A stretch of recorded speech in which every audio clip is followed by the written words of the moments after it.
everyone. Welcome to this week's episode of Talking with Our Traders, a Caesar Sportsbook original series. This is where we sit down with our very own Caesar Sportsbook traders and dive deep into everything NFL and college football. Whether you're looking for insider insights or just want to hear what the pros have to say, you've come to the right place. Let's get into it. I'm the host, Cindy Edwards, and with me today is Craig Mucklow, Vice President of Trading here at Caesar Sportsbook. Hello there. And Joey Fiesel, Head of Football here at Caesars. Hello, everybody. Okay, guys, let's dive into some college football. Joey, biggest movement after week 2 of the college football season for the national championship and the Heisman? You know, not a lot of great movement. It wasn't the greatest week for college, especially that week 2 is usually a snoozer. But a couple big moves. We got Texas obviously making a statement win against the former national champions. As we almost predicted, the offense was not good enough, but the defense didn't look great. And if the defense is that great, Texas was the rightful move from 850 to plus 480 as they are ranked in the top AP poll, number 2, which our power rankings disagree and our futures disagree. We got Ohio State as number 2. And then you got Tennessee. Tennessee is going to be sneakily good. They have a very good offense. I think if you look back 2 years ago when they had Hendon Hooker, they have remnants of that. So some team to watch as we get into SEC play. Tennessee goes from 25 to 1 to 16 to 1. On the Heisman side, correlated with that national championship jump, Quinn Ewers goes from 12 to 1 to 6 to 1. Also, Cam Ward goes from 8 to 1 to 6 to 1. I think those are two teams we really got to watch of like really making a stand for a national championship and Heisman. But we still haven't found that one guy that's kind of broken away from the pack. So right now, yeah, Quinn Ewers, Cam Ward sitting there as the top 2. As we go into week 3. Awesome. Thanks for that breakdown. After a massive upset by Northern Illinois, what does the Notre Dame outlook look like? Can they still make the college football playoff? You know, the outlook is not great for the Irish. Not only they lose as a 28-point favorite versus not even the MAC favorite, but you paid them $1.4 million to do Absolutely insane. Just crazy. I mean, these are like what you call the guaranteed games for college. A team comes in, usually way underclassed. And these are like confidence builders, right? Yeah, confidence builders, kind of almost like the preseason for college. And to lose, especially after that big win against Texas A&M, it's not a good look. So it's going to be a very uphill battle. First of all, if you want to even make the playoff, you gotta run the table. That's tough. It's going to be tough. I mean, it's not going to be easy. You got USC, the final game of the year. They look like they're back. So that's number 1. If that doesn't get done, it's over. But Notre Dame has kind of put themselves in this scenario where they're at a disadvantage because you're not in a conference. You do that play to not be part of a conference because you have a better TV deal, which, okay, that's good for the university, but that top 4 spots, you can't even get that anyways. The 12th spot, which is going to be the non-Power 5 spot, you can't. So there's 7 available spots. So even if you have that one loss, there's going to be plenty of 2-loss teams that are going to be like, well, they lost against 2 quality opponents, and you lost to what will probably be a 7-5, 8-4 Northern Illinois team. Maybe Northern Illinois gets it done. Maybe they're going to be the non-powerful, but that's their best case scenario. So very unlikely they're going to make the playoffs, and there's going to be a lot of spin cycle moments at the end of the season if they run the table from here on out to try to get in. But I think the commission's going to value a 2-loss team over them. They're the 6th 4-touchdown favorite to lose straight up in the last 5 years. All of those games are close. So if you let these underdogs stay in the game, the average margin of victory is 2.3 points. And you get to write them a check for $1.4 million, which is even better. I'm over the moon for the team. Can a 1-loss team make it? But as Joey said, it's a tough path. Yeah. And they've got to go to USC at the end of the year, which USC looks to be back. So you've got to win these games if you're going to write them a check to beat them and lie down. Yeah. I'm not going to lie, that coach's post-game interview on the field almost made me cry. Well, I'd be crying if I got paid $1.4 million as a 28-point dog. I don't think it went in his pocket, but no, that's what you love to see too. Is like that's it's like a feel emotional part. Like you got those kids motivated. You did it. Like that's going to be remembered in NIU history for a long time. When you were watching the field goal at the end, did you think maybe throw a Hail Mary? There's no way a college kicker's kicking a 62-yarder. Yeah. In wind as well. In wind, yeah. So maybe the Hail Mary was the better play, but look, I'm not a coach. They did it. Apparently not, yeah. How many games do you guys think Colorado will win this season? Not enough is the answer. We discussed this on the college preview at the start of the year. The line was 5.5 to begin with. I couldn't see over 5.5. I even went for 4-1, exactly 5. Nothing's going to change my mind for me now. The line's now 4.5 minus 150 over. That seems in turmoil, but it starts at the top. And we said on the hot seat, you bring that heat to yourself, you're going to get that pressure, and every game's going to be a Super Bowl for a lot of the teams. And I think they've got Colorado State this week, haven't they? Yeah. Who ran them close last year when they were playing well. Or actually beat them straight up. I can't remember. Yeah, they went overtime. It went to overtime, and Colorado got away with it. Yeah. Expected wins right now, 4.6. It's not looking good. They got one favorite here with Colorado State. You got 3 games that are toss-ups: Baylor, Cincinnati, and Texas Tech. The rest, they're close to double-digit underdogs. The only other one that's close is like Oklahoma State, 8.5-point dogs at the end of the year, but I don't want to play Oklahoma State late in the year. So it's going to be an uphill battle. I'm not going to throw them out for bowl eligibility. They played a very underrated Nebraska team and a very good true freshman quarterback with Raiola. And they played a decent FCS team. So I think the key is this year, can you deal with the PR antics? Can you get rid of that, which I don't think they can. Right. But also, how do you perform against a much lower Colorado State team? Because I think this Colorado State team's also less than last year, too. So if this is going to be out of their first 3 games, it's going to be their easiest one. If they're in a close one, and it's going to be a rival game. I mean, it's not a rival that we remember, Colorado State and Colorado, but they did have history last year. How do you perform in this game? And that'll really tell whether this season's done or if they still got life. Gotcha. All right. Which team is on upset alert this weekend? Boomer Sooner. Oklahoma Sooners are on upset alert this weekend as a 13.5-point favorite against Tulane. Summerall came from Troy to coach Tulane, took over Fritz's job.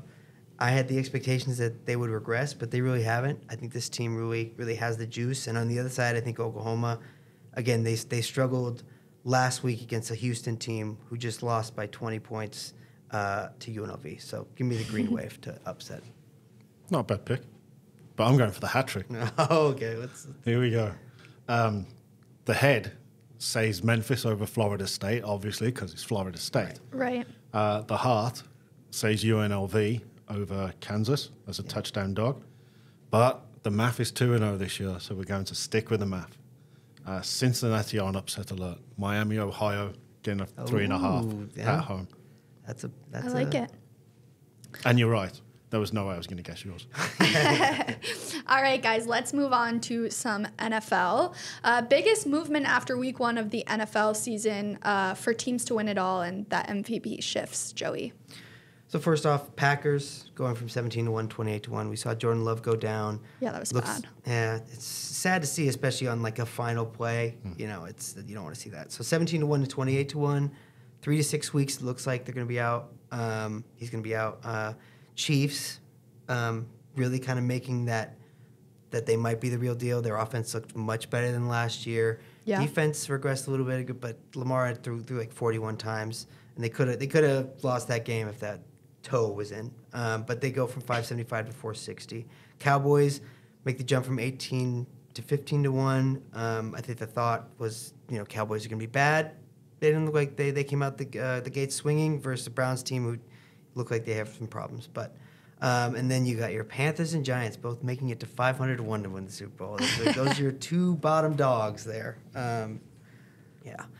MVP wise, not a lot. It wasn't great quarterback play this week, and so you're not seeing huge movement. Again, Mahomes to go along with the Chiefs, 475 to plus 380. Josh Allen had a pretty decent game, plus 850 to 5-1, and then Jordan Love, unfortunately, 15-1 to 100-1. So if you like long shots and you think he can make a splash, go for it. It's there for you. Which NFL team is in the most need to make a quarterback change? Judging by last week's quarterback play, quite a lot. I put that down to no preseason games.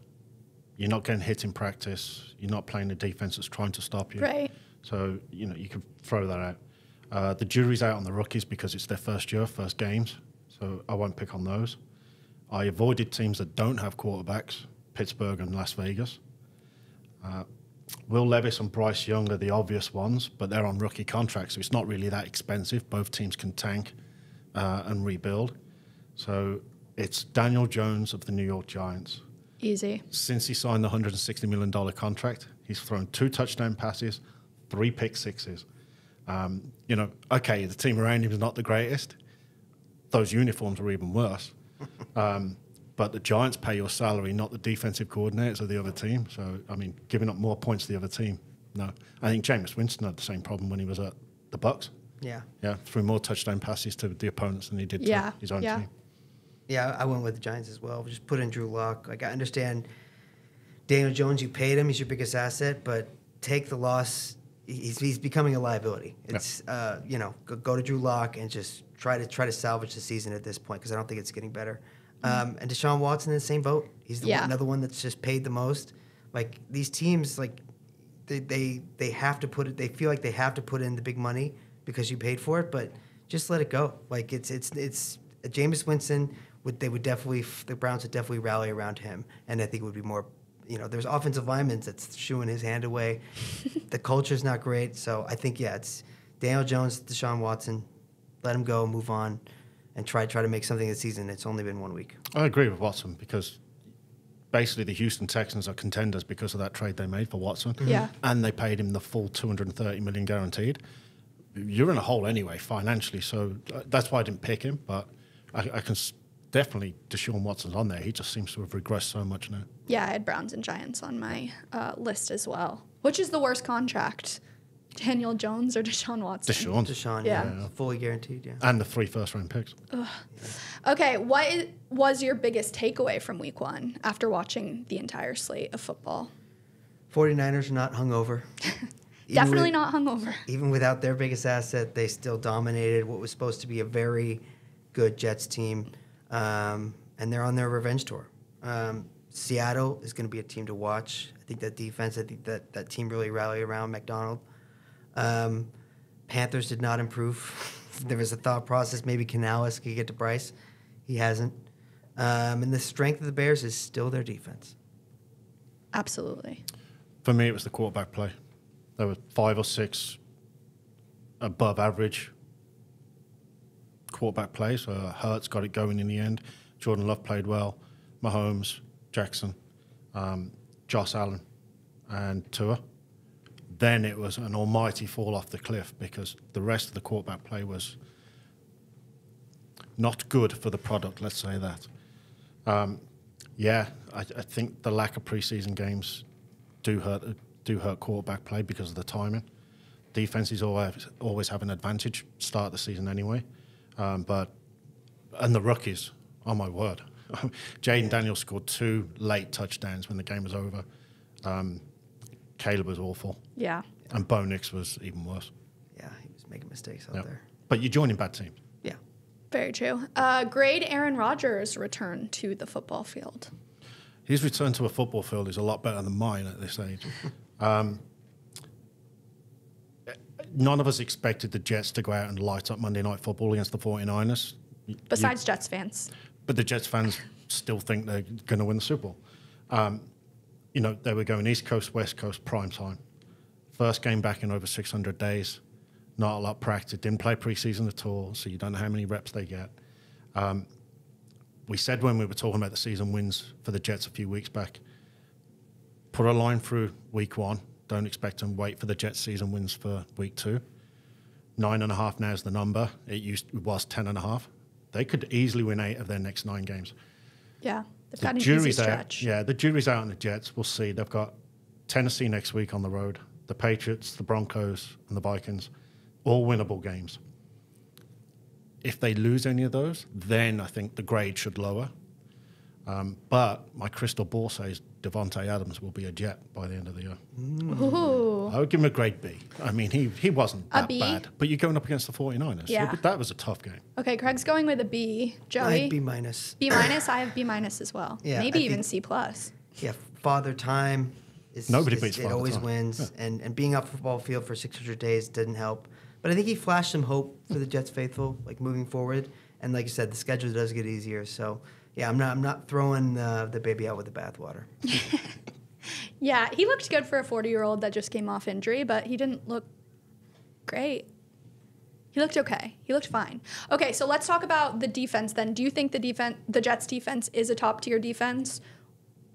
They obviously looked atrocious, but do you kind of give them some slack because they were playing by all means one of the best offenses? Top tier. They'll look the best defense in the league this week when they go up against Will Levis. Yeah, I think it's hard to grade against the 49ers because, like I said last year, it's a system. Like you take out CMC, you put Jordan Mason, and he got it done too. So I think this 49ers offense just it's a system and it's hard to beat. I'm holding out on that, saying anything positive or negative on the Jets defense. All right, we'll circle back then. They hardly had the ball in the second half. Right. Yeah. Okay, favorite week 2 game for the total to go under. We call this the Craig special, so let's start with Craig. Yeah, well, the Craig special didn't win last week, did it? I'm going Steelers, Broncos, under.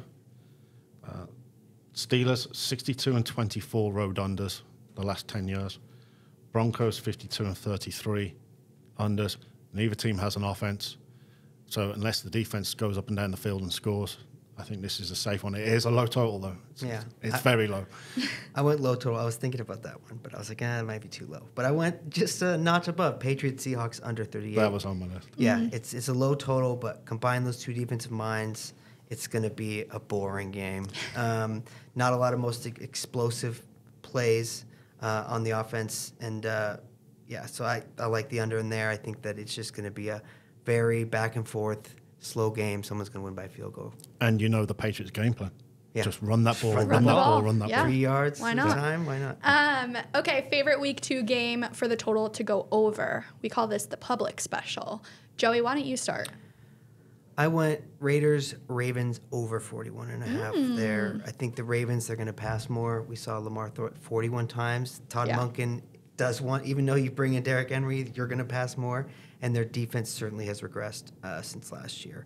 Raiders offense scares me, but I think Pierce is going to be a little more analytical this week after last week's showing. So I think that's going to be a positive for the scoreboard as well. I did look at that, but then when I looked at the data, I was looking at, can Baltimore score 42 points? Because I can't see the Raiders scoring at all. So it didn't really work out for me. I had a college one. Is this cheating? Yes, this is cheating. Definitely cheating, but go ahead. I'm intrigued. Yeah. Tennessee over, and not because I think there'll be 63 points. Tennessee are a 49-point favorite. I think they cover, so I only need another 7 points somewhere else. So that was the way I went. But NFL, Bucks and Lions. I really struggled to find an over this week. Ooh, Yeah, it was Bucks tough and one. Lions. I'm actually excited for that game. That's my game of the week. Okay, who is a lock to score a touchdown in week 2? According to Joey, it's going to be Saquon Barkley. You just told his lock. No, that's not my lock. Oh, is it not? No, That's a good lock. I got a bit of a hard time for going to a big favorite with CMC, which voided out. You Okay, were it was- so A lock's a lucky. lock. Oh, we saw You were Jordan so Mason. lucky That he was a didn't play. lock. We all know it was a lock. Yeah, the whole office would have cheered if McCaffrey hadn't have scored. I got a couple. Okay. Obviously, I'm going back to Josh Jacobs because he still caught the ball twice, so he's still 3 passes away from Yeah, but he breaking the record. doesn't have Jay Love to help him out. But Malik Willis, they're going to be run heavy. Yeah. He'll be dumping it off, so short passes. So I'm going back to the well with Josh Jacobs. Although the value is gone, Isaiah Likely was targeted 12 times last week, scored. He was plus 550 any time last week. He's plus $3 this week. They're not locks, but I like 2 at huge prices. Caleb Williams on Sunday night at 4-1. And the Dolphins have no running backs tomorrow. So Alec Ingold, the fullback, at 11-1. All right. I like it. But Josh Jacobs is the lock. I like that I like the likely. I like that you added that. He looked good. He did look good. I may or may not have got him on the waiver wire, too. I tried. I was a hair too late. I couldn't believe I got him. It was wild. Or a toe too late. Exactly. Too late. Poor guy. I did not go as chalk this week. You've got more chalk can't than a find teacher. Why not? It doesn't matter what the price is because it's a lock, but I'm not seeing it on the site right this moment. But it will be up shortly. But Anthony Richardson, anytime touchdown. I think the weakness of this Packers team, as we saw against the Eagles, is rushing, and the strength of this Colts team, especially like Anthony Richardson didn't look terrible in his debut, but still, I think the stat line for his passing was kind of, you really couldn't tell because he threw up a lot of 50-50 balls, and he made 3 of them. So I think they're going to rely on the run, and I think we get down to the goal line, it's going to be one guy only. That's Anthony Richardson to get a touchdown. So give me that. I like it. All right, guys, before we get into this week's matchups in an overreaction or not segment, it's time for everyone's favorite forecast. We have Craig's Weather Watch. Craig, what games are on Weather Watch this weekend? The first lesson is if you're going to bet a college under and run your mouth and switch the game off 4 minutes to go, Northwestern Duke. Yeah, that was tough, huh? Play the first half under because college, if you get to overtime in college, your under is toast, guaranteed. And obviously I changed the menu on our side bet halfway through. Not specific games this week, but there is a hurricane about to hit Mississippi, so hopefully everybody's okay. But then you're going to get the remnants in Florida, Mississippi, and Texas for those games, so there'll be a lot of rain. But there is one I want to look at, and that's because the Dolphins play in Hard Rock on Thursday night. And for the next 2 weeks, there's 60% or more chance of heavy rain in Miami. And the Hurricanes play on the same field on Saturday. It will be constant rain for the next few days. So I think there'll be an effect there on the rain and on the surface. Right. And then on the other one is Oklahoma's second half over, because it's extreme heat, and the heat wears defenses down in the second half, and there is a direct correlation between heat and second half totals. So that's the other one to look out for.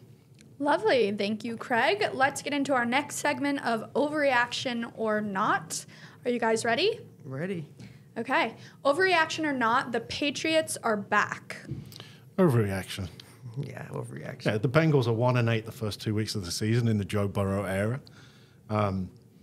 The Patriots had a tremendous game plan. Just control the ball, control the ball, control the ball. They're not going to light up the scoreboard this year. That's what their game plan is. Yeah, they're slightly better than we thought. Yeah, I was impressed. It's usually, like you said, we're going to be Patriots fans every week, Yes. most likely. Right. And so this week, even more so in particular, is them bigger dogs at the Bengals. So I was impressed that they didn't blow it. You're always waiting for them to blow it. They didn't blow it. Just held the ball. Stevenson looked great. Jacoby Brissett did what they needed to do. But are they back? No way, Jose. All right, so the Patriots are back is an overreaction.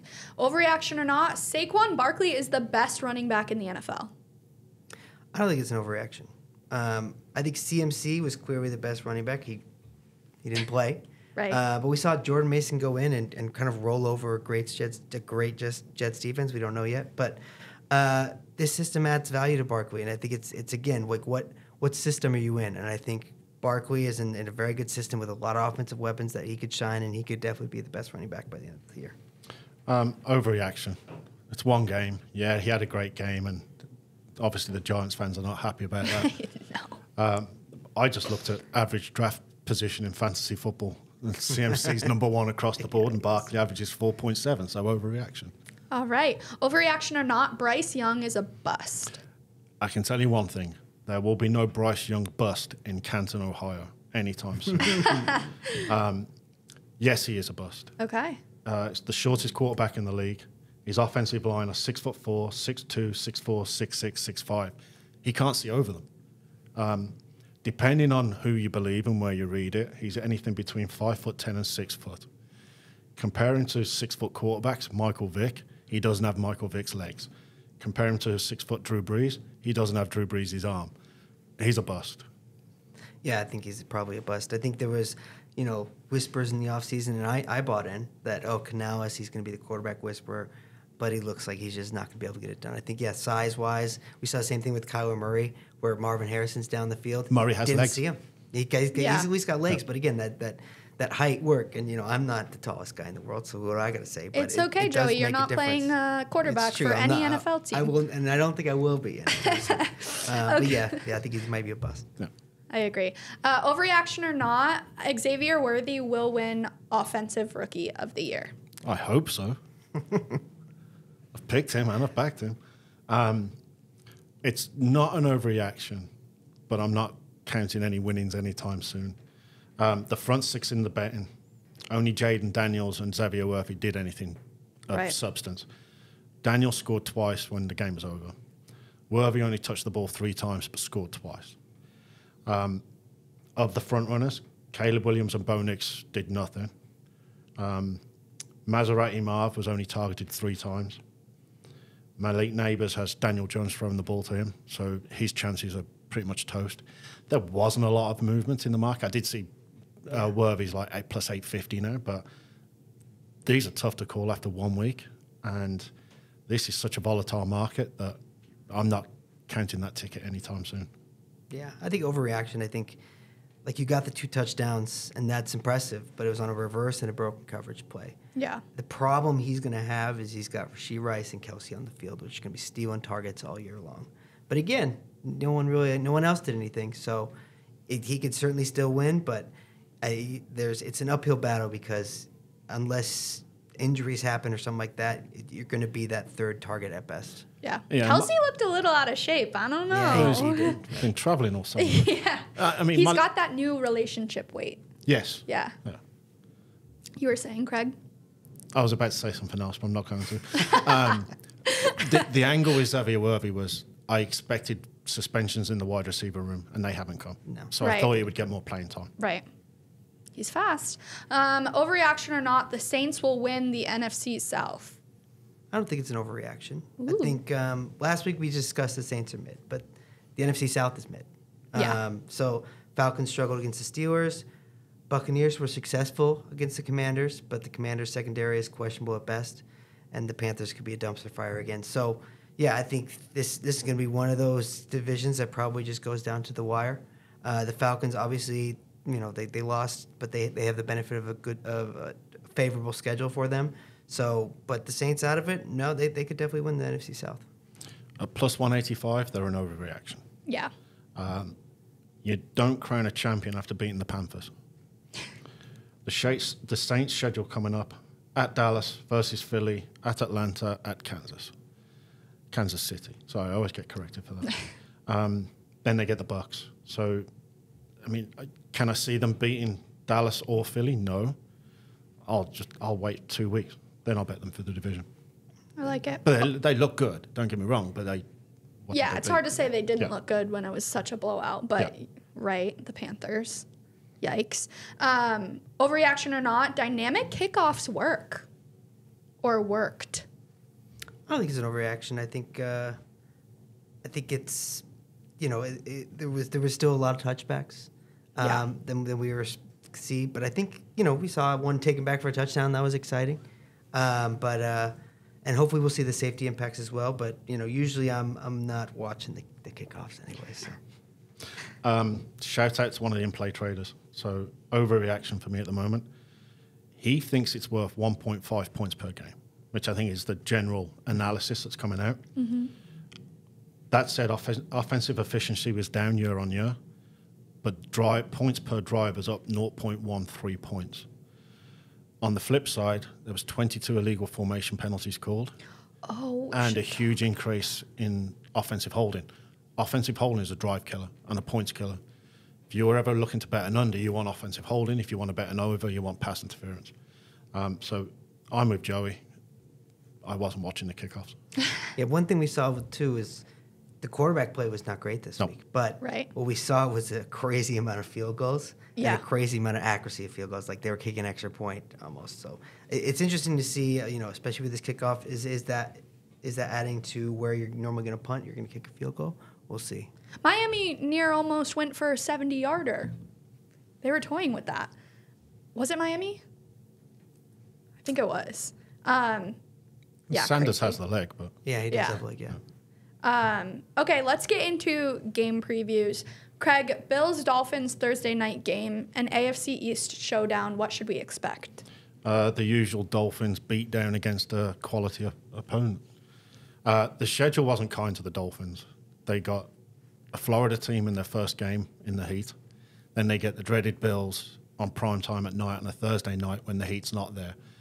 So, like, the first 2 games at home were not going to be easy. Miami had no right winning that game on Sunday. Etienne fumbled going into the end zone. Miami scored on the next play after.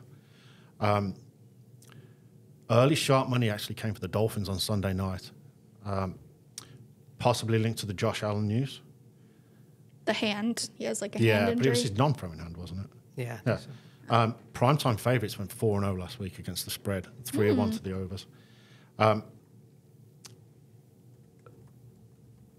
Bills and Dolphins were 2 of the 3 teams that came back from 14 points last week, and the other one was the Bears. I think that was the most ever in week 1. Buffalo beat Miami in Miami at the end of the year to win the division. This is a home game on paper, but the Bills Mafia travel, and it's always it feels like a home game in Miami every time for the Bills, and it did in that end of regular season game for the division. You're about to win the division and get a home field playoff game, and half the stadium's full of Bills fans. That's more shame on the Dolphins fans. Bills have won 4 of the last 5 in Miami and 11 of the last 12. The one win for Miami was in blazing heat. Tua got the concussion. Miami beat them by 2. And that was a fortunate win. Miami can't beat good teams. All in, Bills. No, that's brave. Yeah, line again goes against the Bills here, going from 1 to 2.5 where it's sitting down. A-Chain's questionable. Mostert's out. So the running back's going to be a question mark for this Dolphins team. Hence the Alec Ingold anytime. It's not a bad angle. Yep. But yeah, the game's still heading in the Dolphins' favor. I think, one thing we saw in the Cardinals game, I think the Bills' defense is going to take a step back. Yeah. Even with wind, didn't stop the over from hitting. Offensively, Bills look like the same team. Again, the Dolphins kind of got away with one. They should have lost that game, but they didn't. So it'll be interesting to see how this goes in on a short week, and how then they had the Tyreek Hill stuff going on. So I do favor the Dolphins here a little bit in this spot just because of the difference in the team. I think the Bills' defense, I don't think they're gonna have answers for this Dolphins offense, even without the running back situation. I like it. Okay, Joey, Bears, Texans, both got a win in week 1, but in very different fashion. What should we expect? So look-ahead line was 4. Obviously, some higher expectations for the Bears there. Got all the way out to 7 when it reopened. A little bit of pushback back to 6. And I think that just goes along with this Bears defense looks solid for the most part. And their offense did not come out swinging. Texans, on the other hand, did. Their offense was great. Defense had some struggles a little bit in that game, and they had some bad luck in that game as well against the Colts with some turnovers, block punt. I think that this is going to be a closer game than people think. I'm really interested to see. I'm not throwing the Bears offense like Caleb did not look good, but what rookie quarterback does look good in their debut. So I expect this to be a little closer. I lean the Bears in this spot to kind of go down to the wire and play a good defense, keep them in it, and see if Caleb is able to take advantage and get more comfortable and play well to where the Bears fans hoped. I can see your point about the Bears defense, but that was against Will Levis. Yeah, that's true. Okay, Will Levis is not C.J. Stroud, nor did the Titans have the running game that the Texans had. Joe Mixon went for 159, 160 yards. If you're a great quarterback and you've got that kind of running game, it just sets up play action. It sets up absolutely everything else. I can't see the Bears scoring many points. The Texans' defense is way better than the Titans, and the Texans' offense is way better than the Titans, and it's on the road. Caleb's first primetime game, I can see him scoring a touchdown because rookie quarterbacks, they love this primetime spotlight. Score Their a touchdown. time to shine. And he's a big prize. But I think the under's the play for me, if anything, on this one. All right. Okay, Craig, Falcons, Eagles. Eagles looked a little rocky in Brazil to start, but then they really came into form by the end. Falcons probably didn't get the start that they wanted. What can we expect from this matchup? I think the Eagles looked slippy. Yeah. So was that was a field problem? Field was awful. Yeah. Yeah. And obviously a lot of the problems now come in. People were complaining about the field. The game was terrible to watch for the first quarter and a half, and then Yeah. got better in the second half. They changed the cleats, got prepared. The sharp money's on the under already. We get Kirk Cousins in prime time in a different uniform for once. He's 3-10 on Monday night straight up. The one he got last year was huge for us when they beat the 49ers. The Eagles benefit from the schedule. That's when he took the shirt off, right? And the chains, and he was being a crazy. Probably. Yeah. I mean, he's got the body. I don't. It's never going to happen. The Eagles benefit from a great schedule this year. They get 4 games of significant time off. They've got 10 days off from the Brazil game. The Falcons are on a short week. They get their home opener. Falcons looked awful last week. Granted, the Steelers' defense looked really, really good. TJ Watt, I mean, he should have had 20 sacks. Yeah. Both teams struggled with turnovers. Now, how much of that was the field for Philadelphia last week? Who knows? And the Falcons turned the ball over often as well. Our Super Bowl pick and MVP pick will know more this week on how they handle a mid-level team at home on prime time against a person who doesn't play well on prime time. Yeah. Yeah, the Eagles look to be a force. This line goes from 3.5, let's look at 3.5, 4, all the way up to 6, and move to 6.5. Yeah, I think the Eagles, we saw how bad in that first half. You know, they give out 2 turnovers. They somehow escape with only 6 points off those turnovers as opposed to 14. So, and to fight back from that, I think that just shows, A, their defense is in form. You know, you kind of throw it out because of the Brazil. It's a weird place. The field was not great.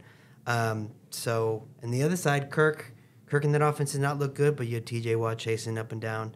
I lean the Eagles in this spot, but I just think because I think the market hasn't caught up to how good they can be, especially on both sides of the ball. And yeah, I think this might be a blowout. I like it. All right, guys. Well, let's get into our game picks. Do we have to? Do we want to just do a current standing of where we're all sitting at? Yes, Joey's please. got 2. Congrats to Joey. I have 1. And Craig, you're sitting at a big old goose egg. So Yeah, thank hopefully you, we can get you on the board this weekend. I'll do my best. Do you want to start us off? Yeah, I'm going back to the well. If it ain't broke, don't fix it. There you go. So back to my first half unders. College, we're going to go North Texas, Texas Tech, first half under 34.5.